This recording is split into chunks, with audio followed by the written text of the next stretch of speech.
The following is a presentation of Muddy River News. And now it is time for the attorneys to give their opening statements. And Mr. Jones, would you like to make an opening statement? I would. All right. You may proceed. May it please the court, It may. opposing counsel, ladies and gentlemen of the jury. The last minutes of Becky Bliefnick's life were not spent surrounded by family, friends, and loved ones. The last minute of Becky's life was not spent in the warm embrace of her three children, Deacon, Grayson, and Arlen. The last minutes of Becky's life were not spent in love and compassion and tenderness. No, the last minutes of Becky's life were spent in fear and pain and terror as she lay on the cold gray tiles of her bathroom floor, slowly bleeding to death. Just a few seconds before that,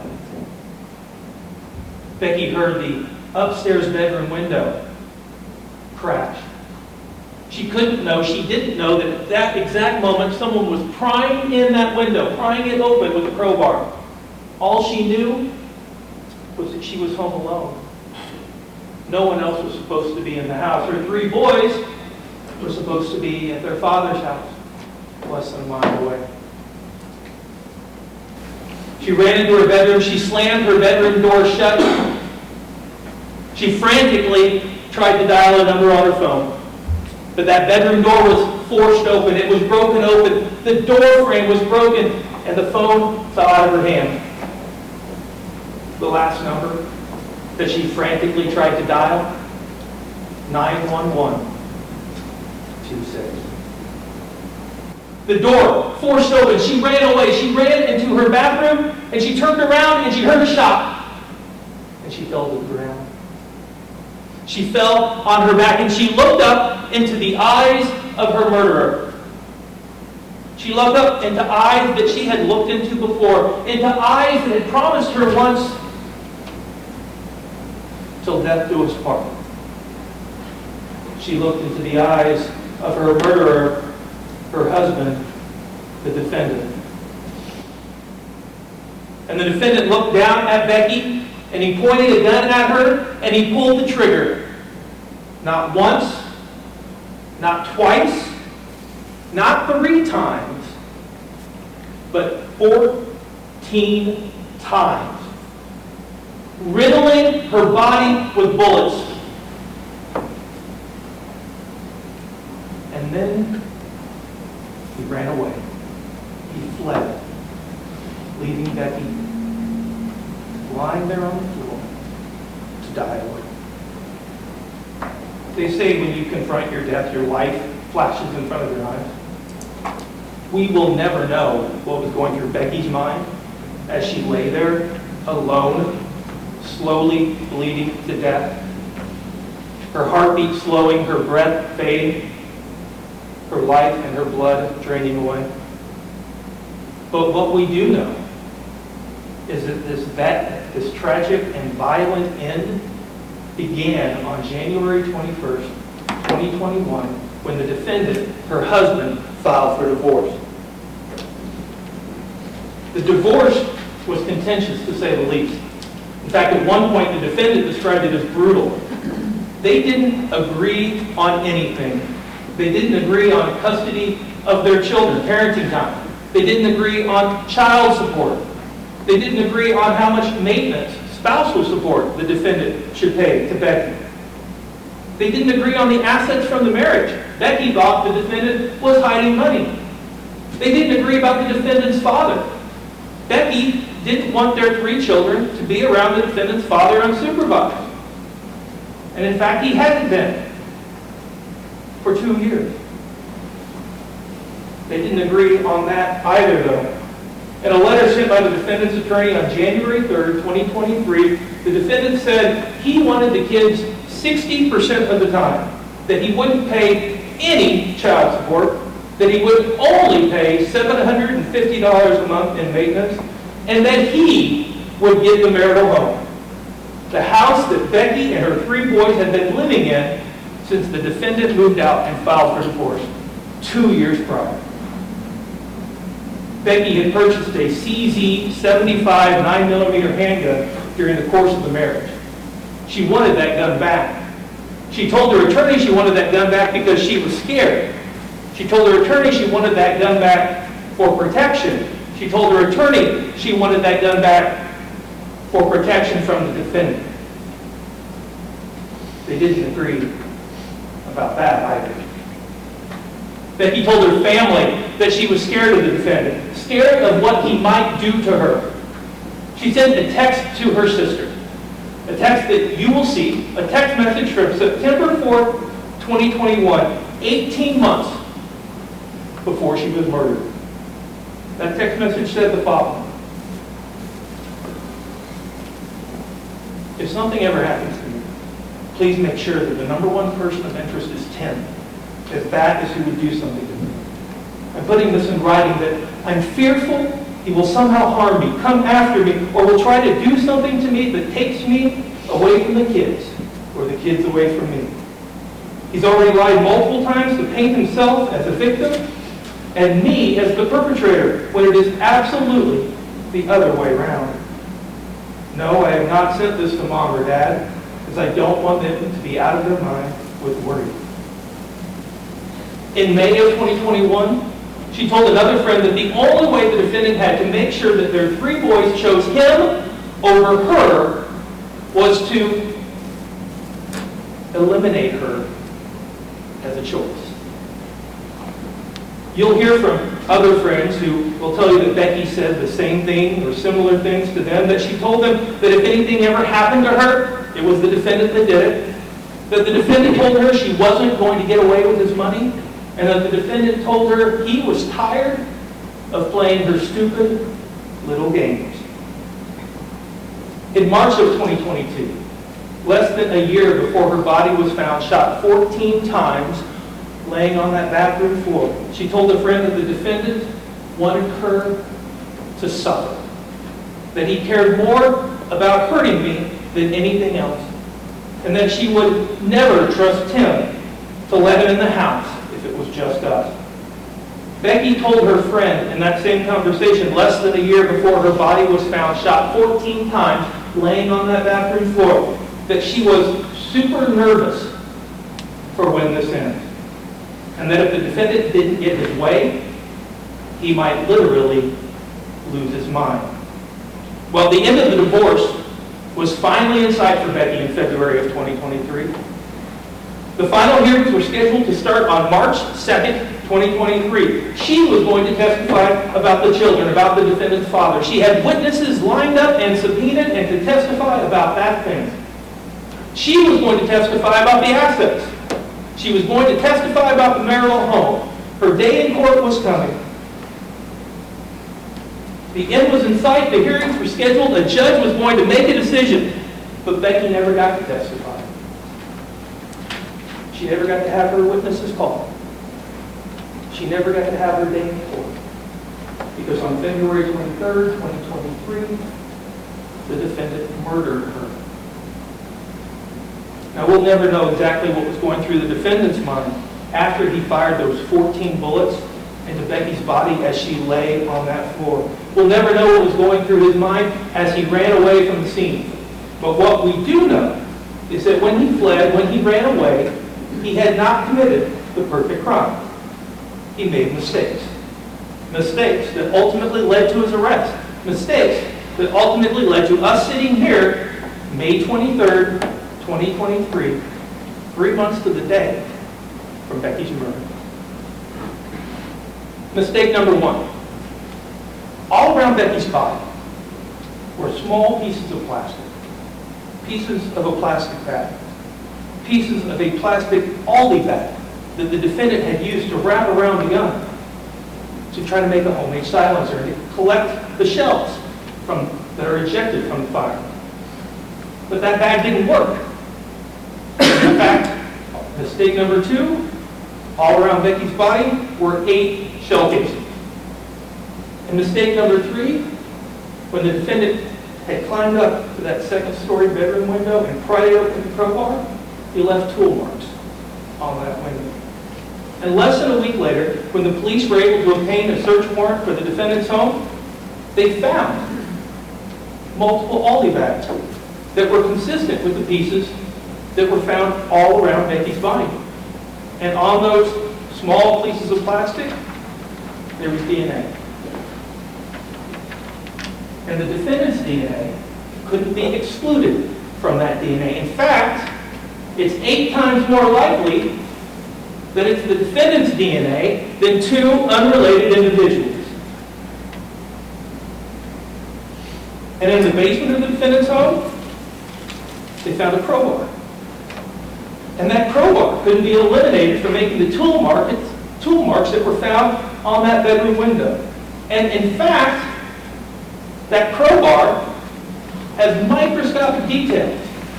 And that tool mark has microscopic details. And the microscopic details on the crowbar and on the tool mark are consistent. And in the basement of the defendant's home, the police found 27 shell casings. Now, each time the semi-automatic handgun fires a bullet, a shell is ejected, and the bullet goes through the barrel. And each time a gun fires a bullet, both that bullet and that shell casing are marked by the mechanics of that gun. And just like fingerprints, each gun leaves the same mark on every bullet and every shell casing it fires. And just like fingerprints, everybody has a different fingerprint. Well, every gun leaves different marks on the bullet and shell casings that it fires. The Illinois State Police examined the bullets that were removed from Becky's body and the bullets that were found at the scene, and they found that all of those bullets were fired by the exact same gun. And they examined the 8 shell casings that were found all around Becky's body, and they found that all 8 of those shell casings were fired by the exact same gun. And they examined the 27 shell casings that were found in the defendant's home. All 27 of those shell casings were fired by the exact same gun. And the 27 shell casings that were found in his home, and the 8 shell casings that were found all around Becky's body, those were compared. And guess what? All those shell casings were fired by the exact same gun. The 27 casings that were found in his home were fired by the exact same gun that shot and killed Casey Bliefnick on February 23rd, 2023. But his mistakes didn't just begin and end on February 23rd, 2023. In January of 2023, just a few weeks before he killed Becky, he asked a neighbor who lives directly to the east of him, he asked him, "Do you have any video cameras that cover your backyard?" And remember how Becky had not wanted the defendant's father to be around the boys and how he hadn't been around them for 2 years? Well, on February 23rd, 2023, hours before anyone except her killer knew that she was dead, the defendant brought a little Pikes basketball to his father's house. And on February 23rd, 2023, those 3 boys, Deacon, Grayson, and Harlan, they were supposed to walk home to Becky's house. But instead of doing that, the defendant arrived an hour early. An hour before the boys were released from school. An hour early to pick them up and make sure that he took them home and that they didn't walk home. His mistakes didn't end there either.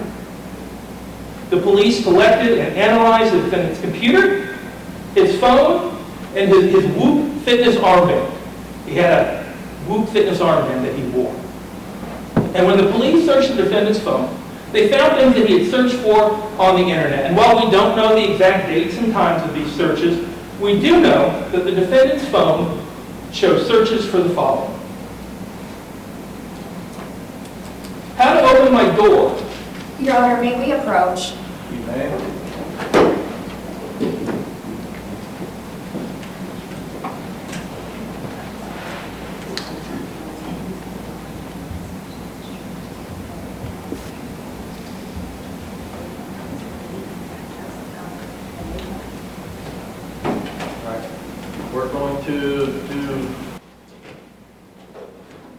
We are going to have argument outside the presence of the jury. If I could have the court reporter, counsel, and the defendant all rise.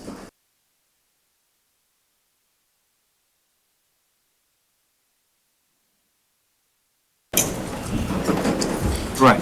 Defendant's motion was denied. Mr. Jones, you may proceed. Thank you, Your Honor. The police searched the defendant's phone. They found that he'd searched for things on the internet. We don't know the date and times of these searches, but we do know that his phone shows searches for the following. How to open my door with a crowbar. Can I force open my door with a crowbar if I lock myself out? How to make a homemade pistol silencer. Average Quincy, Illinois Police Department response time. How can I check if a gun is registered to me?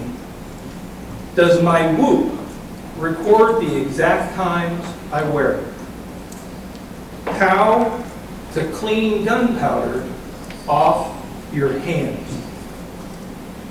From that same phone, we know that the defendant was on a website about how to open a window from the outside, and another website about how to use a crowbar to open a door. Now, when the police investigated the days and weeks before Becky's murder, they learned that neighbors were worried about a prowler, and the defense may try to suggest that this crime was committed by a random prowler who somehow obtained and used a gun to kill Becky, which naturally shell casings in the defendant's basement. But the police investigated this random prowler theory, and guess what they found out? That random prowler sits before you today. That random prowler isn't random at all. That random prowler is the defendant. Now we know that on the evening of February 13th, 2023 at 11:44 p.m., Ted Johnson, a man that Becky had been seeing, came to her house at 2528 Kentucky. 2528 Kentucky Road, and he spent the night. He parked his truck in Becky's driveway on the south side of her house. He was there, and his truck was parked there from just before midnight on the 13th until 5:30 or 6 a.m. on February 14, 2023. And we know that on that date and at that time, Ted's truck, the man she was seeing, had a Missouri license plate of 8DC-J55 and a specific 16-digit vehicle identification number. We know at the same time the defendant lived at 1641 Hampshire, about a mile from Becky's house. And on February 14, 2023, at 12:37 a.m., a random prowler was seen on Taylor Hyman's Blink driveway camera. Now, Mr. Hyman is Becky's next door neighbor. They share, well, not share, Mr. Hyman has a driveway between their houses, and he has a driveway camera, a Blink driveway camera. And at 12:37 a.m., a random prowler is seen on that camera. Now, we also know on February 14, 2023, at 12:29 a.m., a person is seen riding a bike south on 20th, away from the direction of the defendant's house and towards the direction of Becky's house. And at 12:31 a.m., that person is seen turning east on Prairie Avenue in the direction of Becky's house. And at 12:37 a.m., a person is seen, a random prowler is seen in Taylor Hyman's driveway, walking in the driveway between Taylor Hyman's house and Becky's home. Now, the defense will say, and rightfully so, you cannot tell from those videos who that person is. You can't see their face. You can't tell who it is. You can't see who it is just by looking at the video. But on February 14, 2023, at 12:52 a.m., you see a person riding a bike north on 20th Street in the direction of the defendant's home. And on February 14, 2023, between 1 a.m., 1:10 a.m., and 1:48 a.m., the defendant's work laptop was used to make over 200 searches. Searches for the following: license plate lookup, Illinois license plate lookup, free VIN check reports and VIN check, Missouri license plate lookup, free Missouri license plate lookup, Missouri state records, searching for 8 DC J55. The license plate from Ted Johnson's truck that at that exact moment was parked in Becky's driveway. Search results for the exact same 16-digit VIN number assigned to Ted's truck. And we know that on February 14, 2023, at 1:32 a.m., 1:32 in the morning, the defendant's phone was used to call 573-526-3669. That's the phone number for the Missouri Department of Revenue at 1:32 in the morning. Now on February 22nd, 2023, a random prowler was again seen on Taylor Hyman's driveway camera at 1:05 a.m. and seen again at 1:53 a.m. And just like on February 14th, 2023, we see a person at 12:57 riding a bike south on 20th Street. And just like a week before, at 12:59, we see a person headed east on Prairie from 20th Street on a bike. And at 1:05, the random prowler in Taylor Hyman's driveway. And just like a week before, at 1:10 in the morning, we see a person headed north on 20th Street and in the direction of the defendant's home. Then, about 46 minutes later, about an hour later, at 1:46 in the morning, we see a person headed south on 20th Street, turning east on Prairie at 1:48, and at 1:53, just like a week before and just like about an hour before, random prowler on Taylor Hyman's driveway camera. And just like a week before and just like an hour before, we see a person headed north on 20th Street away from Becky's home and towards the defendant's home at 2:06 a.m. And on the date of Becky's murder, February 23rd, 2022, at 12:55 a.m., we see a person riding south on 20th Street by the bus barn. And at 12:57 a.m., we see a person riding south on 20th and turning east on Prairie. And at 1:11 and 10 seconds in the morning, we know that Becky's phone, which was found behind that door that had been broken in, that had been shoved in, that had been damaged, that phone was found behind that door. And at 1:11 and 10 seconds in the morning on February 23rd, she tried to dial the number 91126. And at 1:12 a.m., her front door opened and stayed open. There's video from the bus barn on 20th Street and from Prairie on 20th Street on February 21st as well, showing the same thing. You'll get to see that as well. And as the defense will point out, and again, rightfully so, you cannot tell from those videos who is on the video. You can't tell solely from the video who it is. You can't see their face. You can't tell anything about them. But the defendant made a mistake. Remember how I told you that the police seized his computer and his phone? Well, you're also going to hear how the police found an abandoned bike less than half a block from the defendant's house. And how that bike didn't have any reflectors on its wheels, just like the bike on 20th Street. And you'll hear how on the defendant's phone he had a fake Facebook account under the name John Smith. And you'll hear how John Smith was looking at a blue bike with no reflectors on the wheel to purchase on Facebook.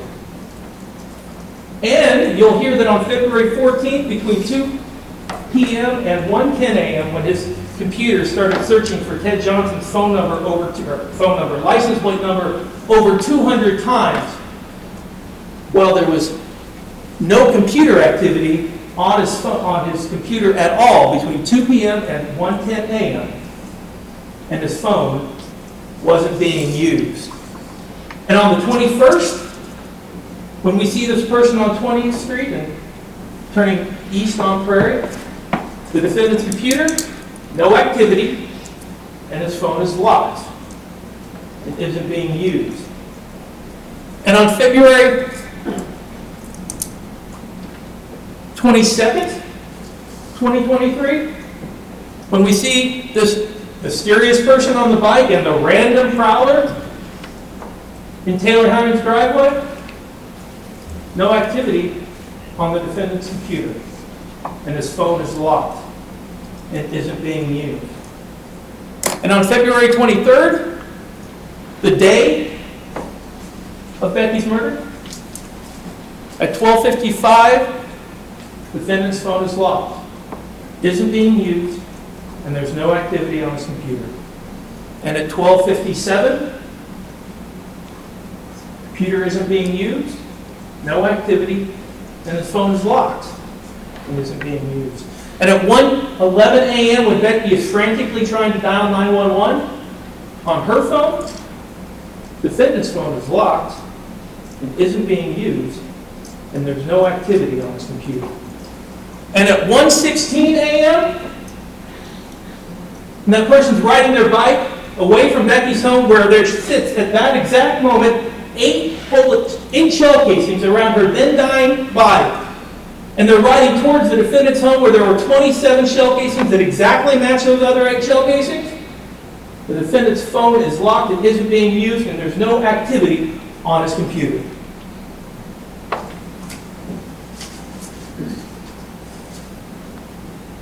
But beside the Aldi bag pieces with the defendant's DNA, the crowbar, the shell casings, the computer searches, the internet history, the video, the computer, and the phone activity, the defendant made one final mistake. You remember the defendant's computer was used to search for information about the Whoop fitness band, how he searched if it records when he wasn't wearing it or if it caught up. Well, the police seized that fitness armband. They seized it from his wrist, and they got a search warrant for it. And guess what they found? They received nearly 1.5 million entries from that Whoop armband. The defendant's Whoop armband recorded every second of every day from February 2nd, 2023 to February 28th, 2023. 1.5 million data points, 1.5 seconds, 1.5 entries, 1.5 million entries. Every second of every day. Almost. Because when they searched, guess when they found out it wasn't recording. 1.5 million entries every second of every day. But it wasn't recording on February 14th, 2023, between midnight and 1:10 a.m. And on February 21st, 2023, when we see that person on the bike, it's not recording then either. And on February 22nd, doesn't record from 12:42 a.m. to 1:16 a.m. And on February 22nd, it doesn't record again from 1:39 a.m. to 2:19 a.m. 1.5 million seconds, 1.5 data points, 1.5 entries, nearly every second of every day, except for February 23rd, 2023. Mr. Jones, going to stop you just for a second. Counsel, come up here.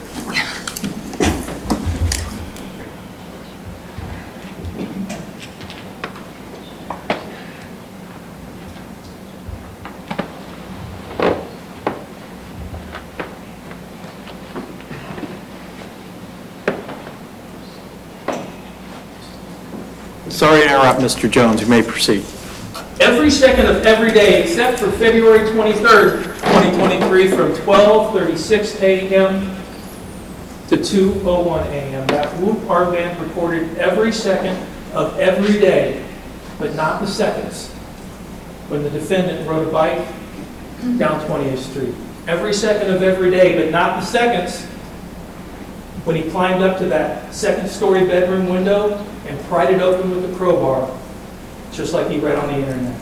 Every second of every day, but not the seconds when he broke open that bedroom door. Every second of every day, but not the seconds when he pointed a gun at Rebecca Bliefnick as she lay on that bathroom floor and pulled the trigger 14 times. That whoop armband recorded every second of every day, but not the seconds when that man ran away, fled the scene, and left Becky on that floor, slowly bleeding to death, terrified, scared, and alone. Thank you, Mr. Jones. Ms. Schnack, before you start your opening, we are going to, I need to discuss something with counsel in chambers. Ladies and gentlemen in the audience and the jury will be just a couple minutes, but you're able to stand up, stretch, do whatever you need to do. We will be right back.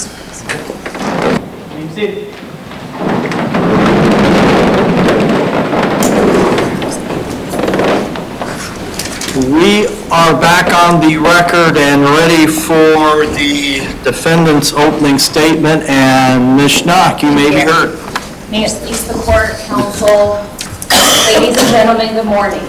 I would tell you all thank you for being here, but let's be real, none of you had a choice.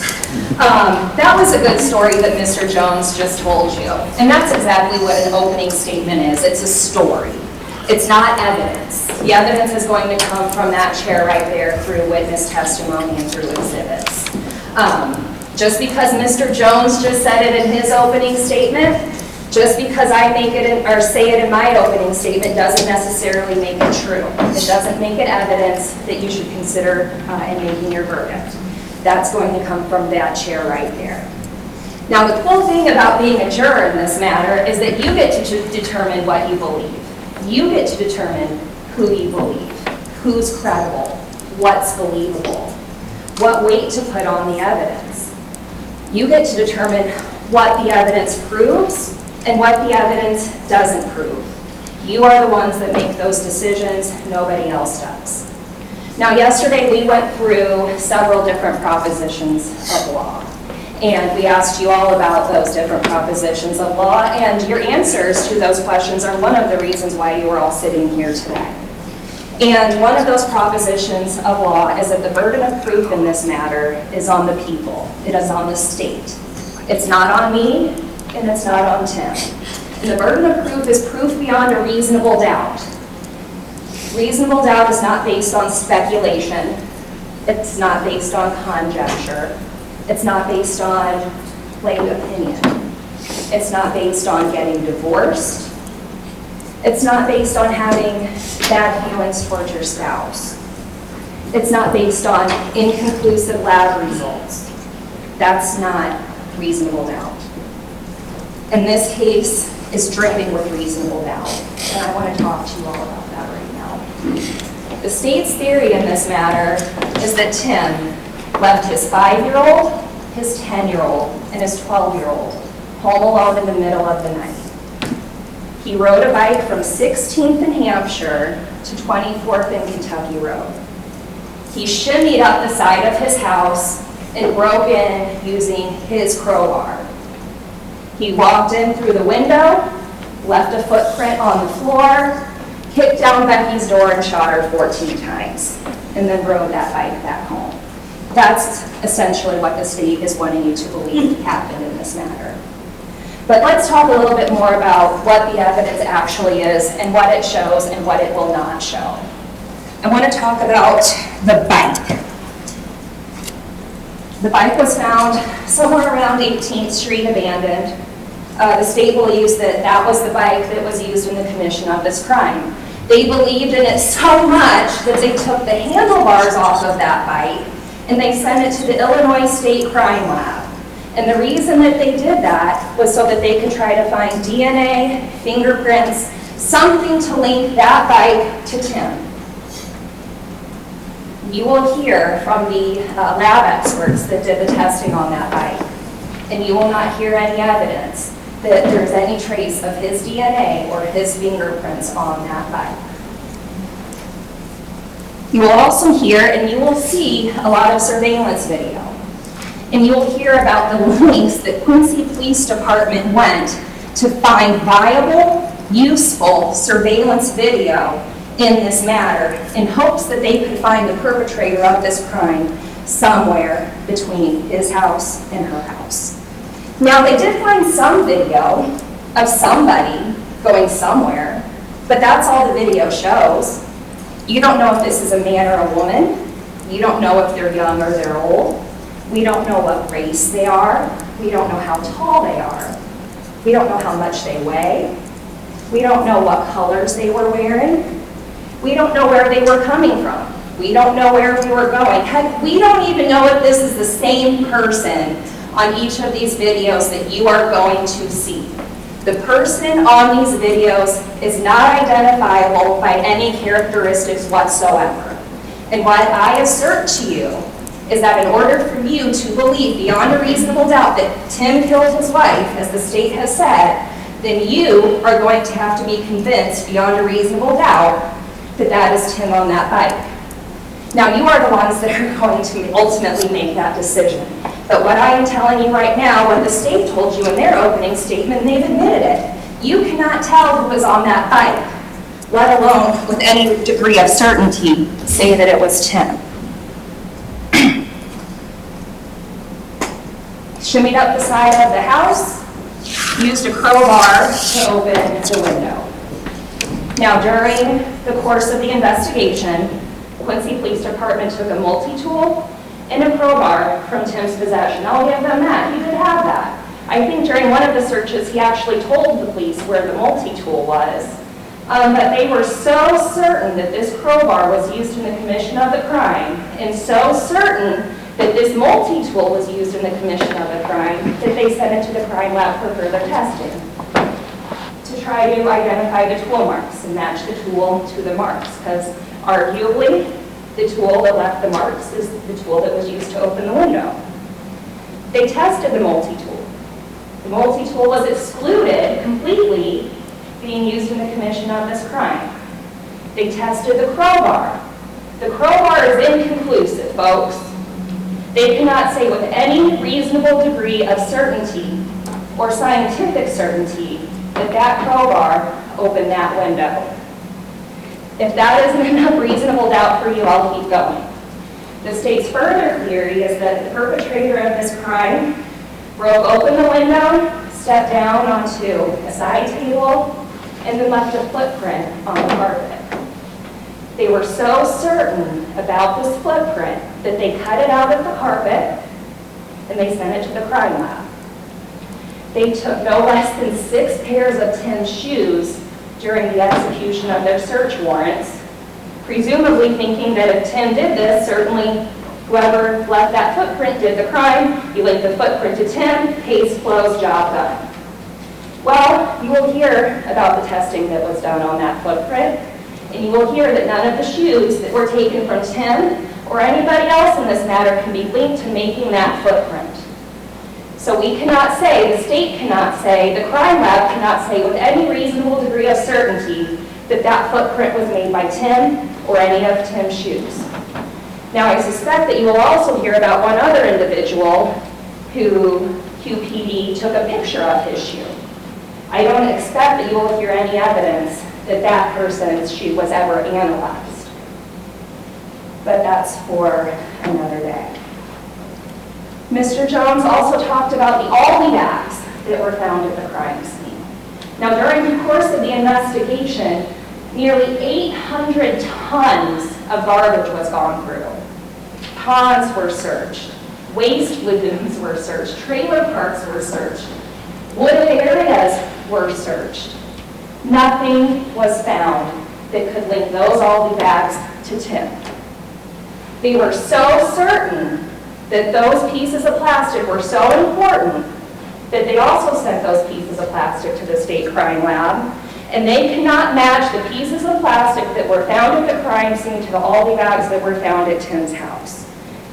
Again, reasonable doubt. It may not seem like a big deal if you look at it on its own, but if you look at the big picture here, folks, the evidence will not show proof beyond a reasonable doubt that Tim committed this crime. They have a great theory. I'll give that to them. The theory is great, the motive is there. I mean, they didn't really look at anybody else in this matter because the motive was so abundant, I guess, in their mind. But one thing we went over yesterday that you all agreed with is that motive is not something that they have to prove to you. Motive is not the element of the offense, and motive is not something that you will be asked to consider in your jury deliberations, because those are going to be outlined to you in the instructions that will be given at the close of this case. And those will be given to you by the judge. And we talked a little bit about those instructions yesterday because they're important. And all of you promised that you would follow the law. Not only did you promise that you would follow the law, but you promised to follow the law even if you didn't like it, even if you didn't agree with it. And that's all that we ask you, is that you follow the law in this matter. And I'm convinced if you listen to all of the evidence in its entirety, you will also be convinced that there's proof, that there is no proof beyond a reasonable doubt here. Because everything that they're giving to you from the crime lab, majority of it, is going to either exclude Tim or it's going to be inconclusive. Everything else is rhetoric, girl talk, and divorce talk. And that's something that we also touched on yesterday. Statistically speaking, 50% of us in this room have been divorced. Some of you talked about that, having to go through that experience yesterday. But getting divorced is not an element of murder. People are not always on their best, or people are not always their best when they're going through a divorce. Things are said. Oh, that happens. I've been doing divorce law for 12, 13 years now, and I have yet to see a good one. No divorce is good, but it's not murder. Their divorce was winding down. It had been set for a final hearing several times before Becky's murder. There was no reason that Tim had to do this. It was winding down for both of them. And you can say what you want about a divorce. They can be messy, they can be ugly. But at the end of the day, it's not anything that you are going to be asked to consider in the jury instructions that will be given to you at the end of this case. There is some procedure, and there is a method to the madness if you guys haven't figured that out yet. Because the state has the burden of proof in this matter, they will get to put on their evidence first and call their witnesses first. But just because they're calling the witness doesn't mean that they don't have information that is helpful to our defense, to Tim's case. That doesn't mean that just because the state calls them doesn't mean that they can't provide to you proof that he is not guilty, that he did not do this. So when you're listening to these witnesses and you're looking at the evidence on that screen, ask yourselves, What does this really prove? All of us had to go through metal detectors when we walked into this building today. And one thing that you are not asked to check at the door is your common sense. So what I ask you before we get into this is listen to the evidence, ask yourself, what does it prove, and utilize your common sense. Thank you. Muddy River News. Our home, our news.